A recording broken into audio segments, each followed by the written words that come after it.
जी बिल्कुल, मुल्क के दीगर इलाकों की तरह सीलामाली में भी महंगाई का जन जो है वो बोतल से बाहर आ चुका है। पेट्रोलियम मसनूआत की कीमतें बढ़ने से अशिया खुर्द-व-नोश में भी इजाफ़ा कर दिया गया है। पीडीएम की जो हुकूमत है वो आवाम को रिलीफ देने में मुकम्मल नाकाम हो चुकी है। इस वक्त मेरे साथ एक शहरी मौजूद है, आइए इनसे बात करते हैं और पूछते हैं कि आप महंगाई के हवाले से हुकूमत को क्या कहना चाहेंगे। जी, पेट्रोल की कीमतें बढ़ने से हर चीज़ की कीमत बढ़ गई है। खाने पीने की अशिया की कीमतें डबल से डबल हो गई हैं।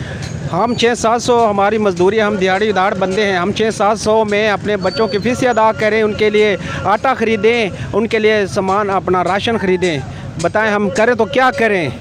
कुछ महंगाई हुकूमत की तरफ से और कुछ महंगाई इन दुकानदारों ने खुद साख्ता की हुई है।